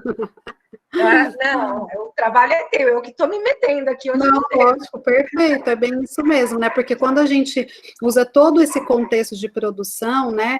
Como eu expliquei para vocês, os significados naquele momento de certas imagens, hoje já teriam outras, era uma situação muito, muito daquele momento, daquela produção, e isso agregou significado, né? Ajudou os alunos a fazerem leituras da série. Então, é muito importante você extrapolar o linguístico, você ir para o discurso. Bom, eu vou ler aqui. Laís, não quer falar o seu comentário? Tá com vergonha? Quer que eu leia? Não tem problema. Obrigada, então, Luciane. Por favor, porque nada melhor que você falar para ela, que eu achei tão fofo, tão lindo. Oi, Raquel, tudo bem? Eu sou do primeiro ano de letras do Diurno, da turma desse ano agora. Que legal. Antes de entrar na faculdade, eu, entre aspas, trabalhei um pouquinho com relação à fanfic, e entrei bastante em contato com relação a essa questão do fandom e como que cada pessoa se relaciona com a série, ou com a história, ou às vezes com o cantor. E eu realmente achei muito interessante toda a sua fala aqui, todo o trabalho que você desenvolveu. E eu acho que uma das coisas bem importantes para estar, acho que inclusive por eu estar no curso de letras, uma das primeiras coisas relacionadas à escrita que eu entrei em contato foram as fanfics. Então, eu me descobri bastante com relação a letras dentro das fanfics. E eu acho muito interessante você trazer essa discussão agora e desenvolver esse espaço para conversar sobre diferentes aspectos que uma fanfic pode trazer, porque eu, pelo menos, considero que eu me descobri enquanto amante de escrita, por exemplo, ou amante de leitura até, dentro desse segmento, né, como a gente deveria dizer. E muitas questões com relação à gramática, com relação a, entre aspas, a escrita correta, né, a norma culta, eu aprendi principalmente pelo Spirit, e muitas dessas coisas que pelo menos eu sei hoje que agregam bastante a minha escrita, eu aprendi através dessa plataforma. Então eu só queria fazer esse comentário mesmo e agradecer muito pelo trabalho da senhora, porque ele realmente é incrível e obrigada. Muito bom, muito interessante participar do webinário. Que legal. Obrigada pelo comentário, gente. E é bacana ouvir esse comentário como professores de língua portuguesa, né? Que foi essa inquietação que eu levei. Como sim tem alunos preocupados com uma escrita mais aprimorada fora da aula de língua portuguesa, né? Não que não possa existir essa preocupação fora da aula de língua portuguesa, mas não gostando da aula de língua portuguesa e gostando de escrever fora dela, né? Então, eu acho que essas plataformas de fanfic, ela podem ser realmente uma ferramenta bacana para as aulas. Obrigada, Laís, pelo comentário. Eu que agradeço. Obrigada. Eu achei que era importante a Laís falar, porque quando ela colocou que ela teve essa experiência, tem tudo a ver com o que você mesma começou falando, né? Obrigada, Laís. Depois a Tereza, de novo, pergunta assim, professor, os gêneros transmediáticos, como a fanfiction, são prova de que as linguagens do cyberespaço são exemplo de interação, como concebeu Bakhtin? Você acha isso, Raquel? Que se esses gêneros são exemplos de interação, eu acho que a fanfic, sim, né? A fanfic é um gênero que representa, sim, uma interação, não só uma interação entre os usuários, já que a construção, como a Lu falou, é feita de forma coletiva, os comentários interferem, mas também é em diálogo com algum objeto cultural, né? Então, então é muito dialógica, né? A fanfic, eu acho que sim. Eu acho também. Eu acho até que mais do que ela, todo o fandom, né? Acho que todo né? Tudo que se todo faz, fandom. Pensar o que o Vitor tinha falado, cosplay, entre outros. Também. Né? Porque como é que E é interessante porque trazer para a vida ou para outro espaço aquilo que está numa dada narrativa, configurado num enunciado e que se transfigura num outro, né? Bem interessante. Sim, e eu acho que o meme também, né, que ela perguntou desses gêneros do cyberespaço, acho que o meme também entra, né, que também é um diálogo, né, feito quase coletivamente, refeito, né, o mesmo meme tem diversas versões e são sempre feitos a partir de outras questões, né, então e sim. O quanto agora tem memes da gente, né, dos professores nesse cyberespaço, figurinhas, etc., né, então, veja como é que tem sempre essa relação que o Bakhtin vai falando que o enunciado é elo na cadeia discursiva, né? Então, ele se relaciona com outro enunciado, mas ele tem a sua singularidade como gênero. É bem isso. Aí o Vinícius está perguntando, ele perguntou ou não? É um elogio, tá? Que ele está te fazendo aqui. Depois, quando o Meet me mandar, eu mando para você os elogios todos, tá bom? Só nos comentários. Ah, tá bom, obrigada. Só por conta do espaço mesmo de tempo, né? Tem uma continuação que eu não tinha visto, Tereza, desculpa, que é um argumento que poderíamos usar para não satanizar. Sim, acho. Acho que já respondemos, né, essa outra parte. Depois... e tem aqui uma mensagem da Patrícia, eu tô vendo. Agora eu abri aqui o comentário, eu tô vendo. A Patrícia falou que gostaria de enviar uma mensagem aos professores que enfrentam resistência da própria escola e secretaria educacional, quando você quer desenvolver as suas práticas. Gente, é enfrentando mesmo, sendo resistentes. Porque, assim, a primeira coisa que um professor que trabalha com projeto tem que fazer é quebrar paradigmas, né? Quebrar o paradigma do planejamento, que às vezes é entendido como uma lista a ser seguida, não planejamento de planejar as aulas. Vem o planejamento da SEDUC, uma lista de conteúdos, você tem que dar naquela ordem, cumprir aquilo, gramática, às vezes sem relação com o texto, você tem que também desestruturar a sala de aula, fileirinhas, não, você quer levar os seus alunos para fora, então você tem que realmente ser um resistente, né, você tem que ser resistente a tudo isso mesmo, e às vezes você vai sofrer represálias por isso, eu mesma sofri, né, eu nem falei na minha fala, mas esse projeto, ele era uma diretora nova na escola naquele ano, né, era uma diretora nova, e os alunos, eles não gostavam dessa nova direção, porque ela impunha algumas regras, e os alunos tinham muito diálogo com a ex-diretora, então, por exemplo, que eles tinham que usar o uniforme completo, e era uma calça que eles odeiam, lá de tactel, e os alunos, eles se revoltaram muito com essa nova diretora, e eles, uma vez, depois que ela passou de sala em sala para falar dessas regras, nesse dia, saindo da sala, quando acabou a aula, os alunos saíram cantando a canção Bela Tchau, em protesto a essa fala da diretora, né? Então, eu acho que, infelizmente, assim, alguns lugares mais, outros menos, se a gente quer trabalhar dessa forma, é realmente enfrentando, é sendo resistente, né?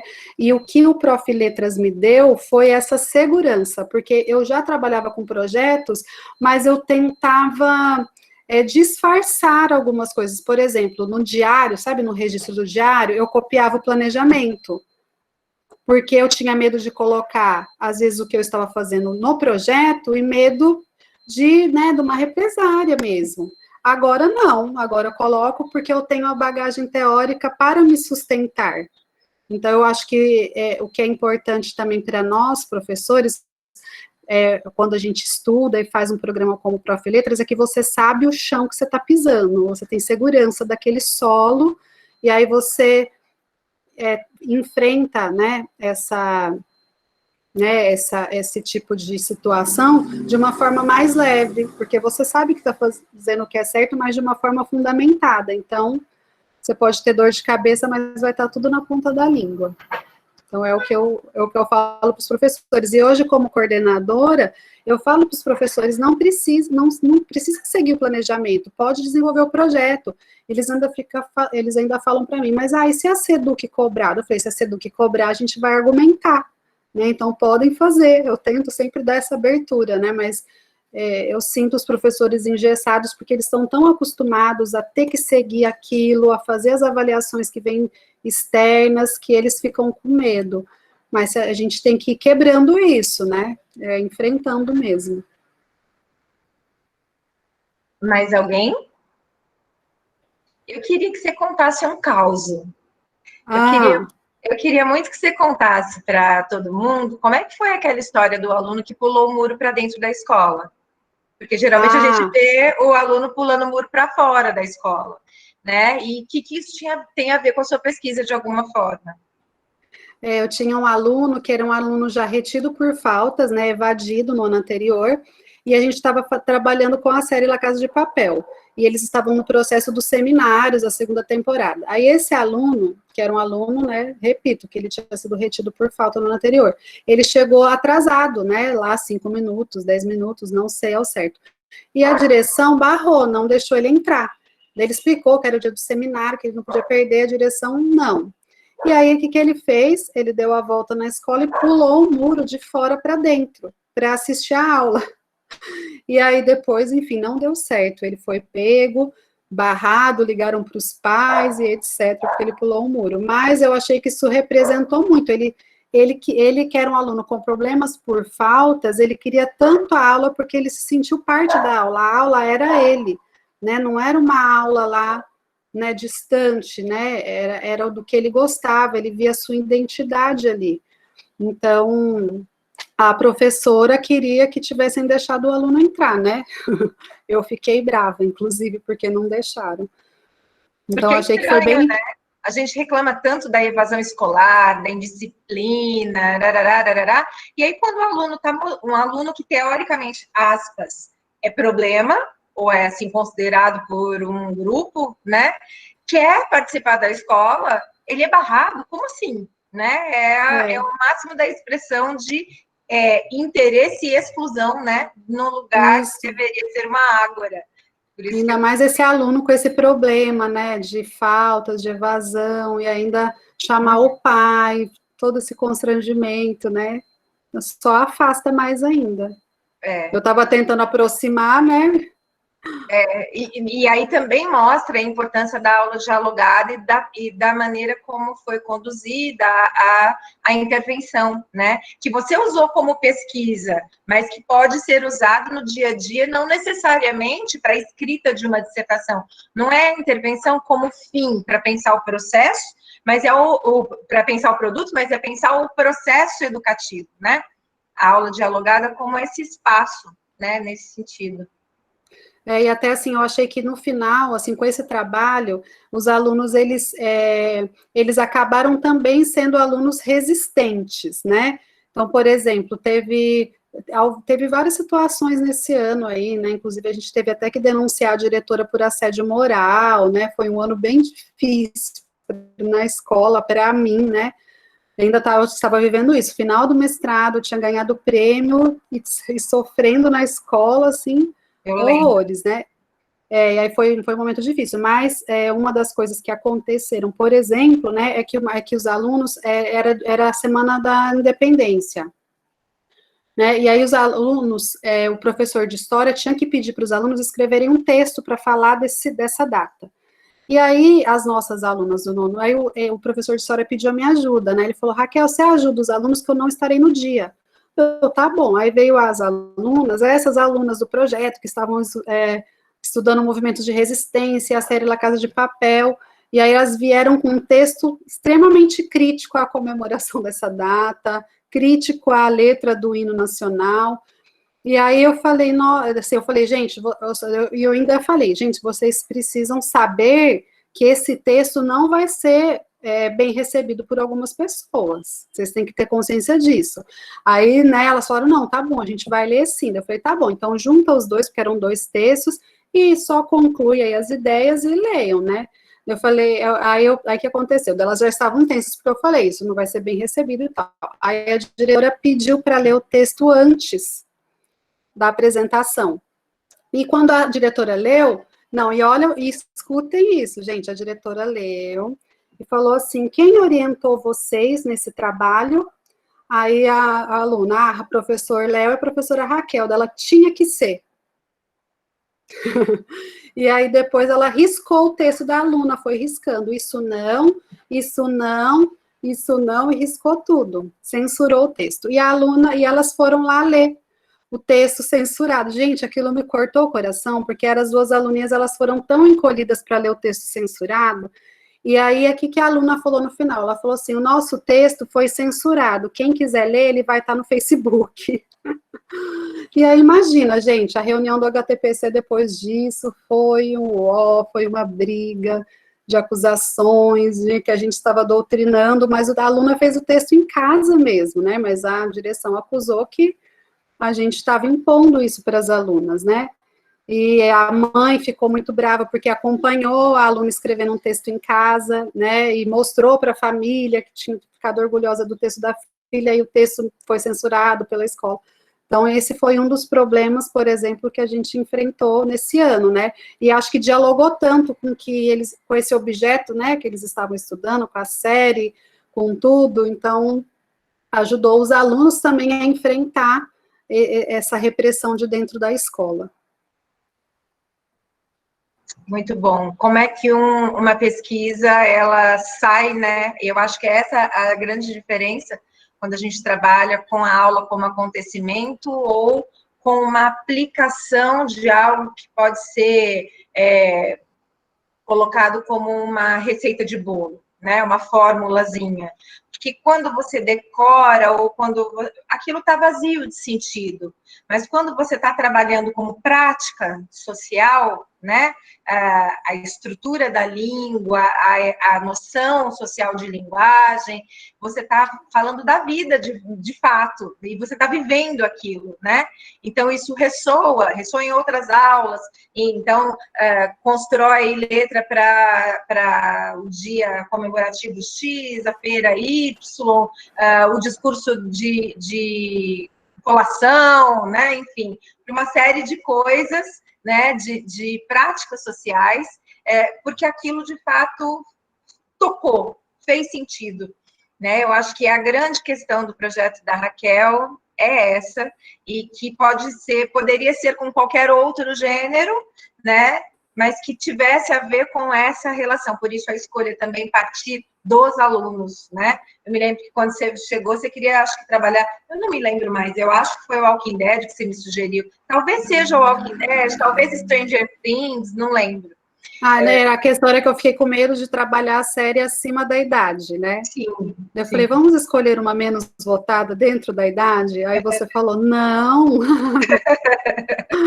E assim, sobre isso, até eu conversei com alguns pais, que alguns pais ficaram meio ressabiados com essa ideia, mas eu conversei, sentei com eles, expliquei. Eu acho. Teve um que você me contou, que eu acho que era pastor, não me lembro. Isso.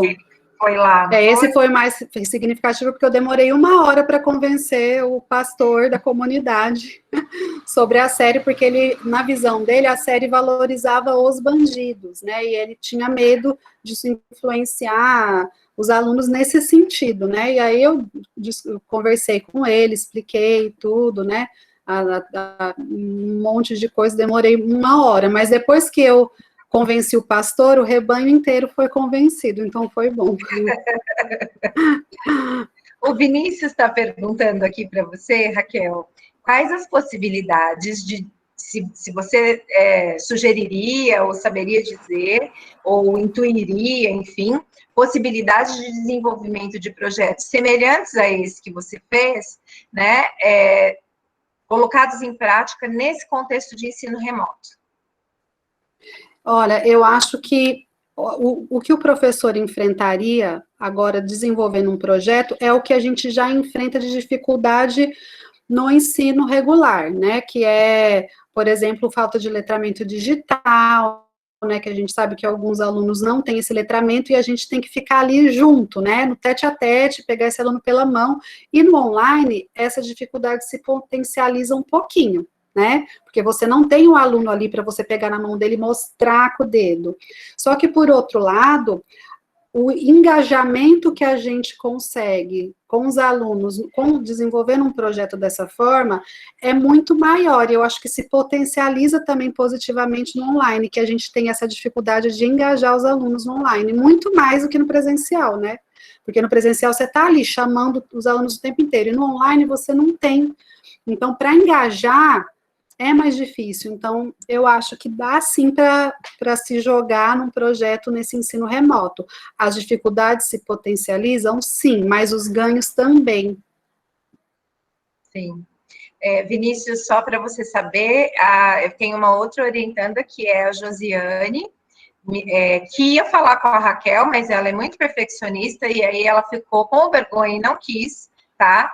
Mas ela está trabalhando exatamente nesse momento. A gente entrou a pandemia e aí a gente mudou o enfoque na qualificação. Ela já tinha feito uma parte começado a primeira intervenção, e aí agora ela está trabalhando exatamente com possibilidades de aulas dialogadas no ensino remoto, né?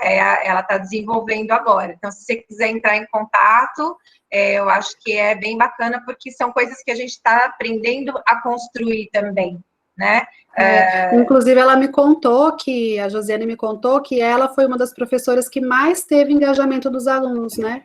Mais teve participação por conta do projeto. O índice é aquilo que eu acho que o Brasil inteiro está enfrentando, né? Muitos alunos evadidos, mas se a gente comparar numa aula tradicional e uma que parte dos alunos com objetos de interesse deles, tenho certeza que o engajamento é maior mesmo. Sim, e ela está trabalhando com vários gêneros, né? Vídeo minuto, meme, várias plataformas, batalha de slam digital, né? Então tem entre escolas, tem várias coisas que ela está fazendo, ela é muito engajada. Aí, se vocês quiserem depois o contato, a Josi está aqui. Você não quer falar, não, Josi? Josi, dá uma palavrinha. Sem Nossa, vergonha. gente, falar depois da Raquel e da Luciane é uma responsabilidade, né? A gente, cada vez que ouve a Raquel, aprende uma coisa nova, uma coisa diferente. Mas, assim, só para confirmar, né, o que a Raquel está dizendo, eu estou sentindo na pele essa potencialização da dificuldade de engajamento, é o que a gente está sofrendo mais, né? Na sala de aula você está em contato com os alunos, você cobra, você acompanha, tem essa ajuda pontual ali na hora, tira dúvida na hora, põe para trabalhar em dupla, sana, né, as dificuldades na hora. Agora, no remoto, a gente tem esse problema da dispersão realmente.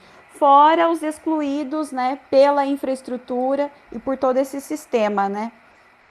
Mas, assim, o que a gente conseguiu de resultado foi louvável. Eu acho que é uma questão que eu ponderei com a Lu, de considerar ou não essas intervenções, mas diante daqueles poucos que se mantiveram engajados, eu e a Lu decidimos, não, vamos evidenciar, né? Ainda que a gente estava muito apegada com as propostas que seriam colocadas em práticas no físico, no presencial, já vislumbrando resultados satisfatórios e maravilhosos.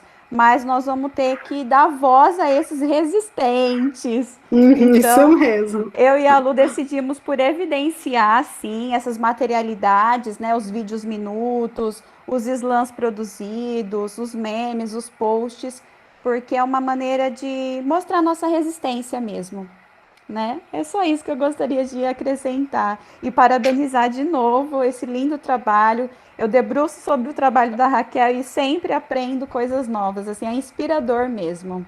Parabéns. Obrigada. O seu trabalho também está incrível. Eu espero numa próxima você estar aqui. Obrigada, Raquel. Quem sabe ela ouve, né? e deixa de ter vergonha, porque a gente tem que ficar sem vergonha nesse momento. É também um ato político ficar sem vergonha nesse momento. Tá? Então, Vinícius, aí se você quiser trocar figurinhas, quem quiser trocar figurinhas, esse espaço também é para a gente fazer isso, né? Passando aqui para outra questão, deixa eu ver, porque já rolou aqui, eu acho que eu me perdi, peraí.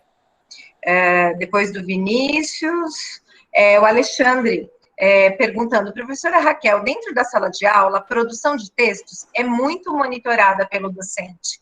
E quando esses textos são publicados, geralmente eles já passaram pela correção, ou por algum tipo de interferência do docente no texto do aluno. Os alunos publicavam as fanfics deles na plataforma antes ou depois da sua leitura? E como você lidava com essa intervenção na escrita dos alunos? Eles publicavam sem a minha leitura, eu lia pela plataforma os textos deles, eles publicavam lá, e eu, como usuário da plataforma, fazia as leituras lá mesmo, né? E aí eu fazia comentários ali como comentarista, e se eu precisasse fazer uma intervenção mais específica, a plataforma tem essa ferramenta, eu mando a mensagem inbox para esse aluno. Então, eu fazia essas intervenções. E na sala de aula, eu pegava as questões que se sobressaíam no geral dos alunos para fazer aulas. Então, por exemplo, eu dei uma aula sobre discurso direto e indireto, porque eu percebi que alguns alunos estavam com essa dificuldade. Então, foi vendo o geral dos alunos. E, especificamente, eu ia lhe dando assim, olha, presta atenção na construção desse personagem, divide o seu texto em parágrafos, cuidado com a pontuação, algumas coisas mais textuais, assim, eu falava, e de construção mesmo da narrativa. Eu, às vezes, fazia questionamentos, né? O que você quis dizer com isso? Será que não é melhor você partir por esse lado? Que tal você inserir tal coisa? Então, eu fazia essas intervenções, assim, pela própria plataforma mesmo. Perfeito. Sem medo disso. Os alunos foram publicando mesmo. O que é legal, né? Porque, de fato, é a voz deles. E aí, como você vai depois pensar isso como conteúdo programático, como registro de escrita, ou enfim. Tudo bem, Alexandre? E aí, o Gi Bajo está fazendo uma pergunta difícil que eu não sei responder. Vamos ver. Raquel, se você sabe dar esse conselho para a gente. Ele diz assim, qual o conselho para os professores que pegaram seus diplomas esse ano para trabalhar? Pois as dificuldades em começar a trabalhar nesse contexto, né, é grande devido a sermos novatos. Se vocês já enfrentam algumas dificuldades, imagine nós. O que você diria para os novatos, então? Olha, eu tenho uma professora novata na escola, uma professora de artes, né, nova, entrou esse ano. Eu falei para ela assim, não tenha medo desse ano, não desista, porque isso vai passar, e tento ficar do lado dela, né? Você está com alguma dúvida, porque realmente eu fico imaginando, né? Me coloco no lugar dela, como que está essa professora que chegou nesse ano louco, né? Que os professores experientes estão se descabelando. Mas assim, eu sinto que a dificuldade, eu não sei se é o seu, tá? Se é a sua dificuldade, mas é na interação com os alunos, mas porque pensar em propostas, às vezes os novatos têm mais ideias do que aquele professor que já tem 15 anos de sala de aula, porque ele está tão viciado no ensino ali tradicional, no presencial, que às vezes ele deixa de pensar em algumas propostas, né? Então pode também ter esse outro lado, mas a relação com os alunos, eu vejo essa professora insegura, né? Como que eu cobro o aluno da atividade, como que eu vou entrar em contato, né, pelo WhatsApp, quando eu vou fazer ligação, vou mandar e-mail, então essa insegurança porque ele não tem essa experiência da relação, né, então, olha, eu não desistam, é só um processo, talvez o ano que vem a gente ainda fique aí com ensino híbrido, mas não sei, né, é o que eu estou imaginando, mas também não sei, mas não desista. Eu acho que nesse contexto todos nós somos novatos, né, Sim. Por exemplo, com as questões de como fazer com que esse suporte, essa ferramenta, essa máquina do computador não seja apenas um instrumento de um repositório, por exemplo, mas se transforme. Como é que eu vou dar aula assim, né? Sem olhar as carinhas das pessoas para ver as reações, sentir como que é muito diferente, né? Muito. A gente até pede assim, a câmera por causa da conexão, que a nossa conexão é ruim, aí a gente não vê o rosto das pessoas, aí a gente não sabe se está concordando, se está discordando, se está dormindo, se largou ligado e foi embora, a gente não sabe. Ô, Lu, E isso, o privilégio de quem consegue fazer aula online, porque no meu contexto, os meus alunos da escola que eu trabalho não têm dados. Então, os professores propõem aulas, né, pelo Meet, mas a frequência é baixíssima, porque eles não têm dados, eles gastariam todos os dados que eles teriam para ver as atividades. Sim. Então, a gente acaba nos obrigando a ser tradicionais, né? Isso que é louco, porque, assim, a gente está no ensino remoto para a gente explorar a tecnologia, explorar a internet, mas, ao mesmo tempo, eu vejo, por exemplo, as professoras P1s, né, no Fundamental 1, elas não conseguem trabalhar com várias plataformas porque os alunos não têm dados. Elas têm que printar a atividade, que é em PDF da Seduc, né, e usar só a imagem, porque os alunos não conseguem nem abrir um PDF, porque eles não têm dados, eles só conseguem a imagem. Então, é muito contraditório, né? Porque a gente não tem investimento, né? Teria que ter investimento pesado no Wi-Fi esse ano, né? O Wi-Fi de graça para a população, pelo menos, né? Sim, eu acho. E foi que hoje, na fala da Ana Crélia de manhã, ela tocou nessa questão, né? Quanto que a desigualdade e a exclusão acabam ficando ainda mais agravadas, mais abissais, mais flagrantes, não porque elas não existiam, mas porque talvez elas estivessem, para algumas pessoas, um pouco mais camufladas, né? E agora não tem como, né? Não tem como camuflar. Escancarou. Uhum. E mais alguém? Eu gostei do comentário da Vanessa, que ela falou assim, eu queria ter sido aluna da professora Raquel, né? Alguém como a professora Raquel. Sim, Vanessa colocou isso, exatamente pelo engajamento, não doutrinação, né? Isso. Muito legal. E não foi só ela, viu, que colocou isso, tem outras pessoas também, tá? Que queriam ser seus alunos. Né? Que bonitinhos. Isso é muito legal. Gente, a gente está chegando a gente já passou um pouquinho do limite aí das 4 horas, eu ia até colocar mais 2 depoimentos para vocês agora à tarde, mas eu não quis interromper, eu acho que o diálogo é tão importante, a gente fala tanto dele, né, e achei que o debate, então, não poderia ser cortado no meio do caminho. Então, eu ainda pergunto se alguém mais quer falar alguma coisa agora. A Raquel, eu tomei a liberdade de colocar aqui no chat o seu e-mail, para quem quiser entrar em contato. Se alguém quiser tirar alguma dúvida, dialogar, estamos aí. Tá? E também coloquei a sua dissertação e a Tereza encontrou o nosso artigo e colocou também, tá? Legal. Os links, ok? Alguém mais quer falar? Não? Então, eu acho que a gente pode ficar por aqui e espero, pelo menos, que todo mundo não saia como chegou, né? Que a gente saia com muitas, como diz o Marco Vilar Taneder, com muitas pulgas atrás da nossa orelha, com muitas borboletas no estômago, né? Pensando nas nossas práticas, no que a gente faz, no que a gente quer, socialmente, emocionalmente, pensando esse ser integral que a gente quer, informação que somos todos nós, né? Muito obrigada, Raquel, mais uma vez, pela sua disponibilidade, foi uma honra para nós, né? É sempre uma honra para nós esse contato, e muito obrigada a todos vocês que passaram essa manhã e essa tarde conosco. Nós voltamos na sexta que vem, de manhã, com a conferência da professora Cristina Altman, e à tarde com o mini curso da Adriana sobre contação de histórias. Tá certo? Muito obrigada. Gente, obrigada a todos também que ficaram aí nessa tarde conosco. Obrigada pelo convite, Lu, é sempre um prazer participar. E, de novo, gente, eu sou grata, muito grata e admiradora desse programa Prof. Letras. Muito bom. Obrigada, gente. Tchau. Tchau, tchau. Tchau, tchau. Tchau, boa tarde. Tchau, boa tarde.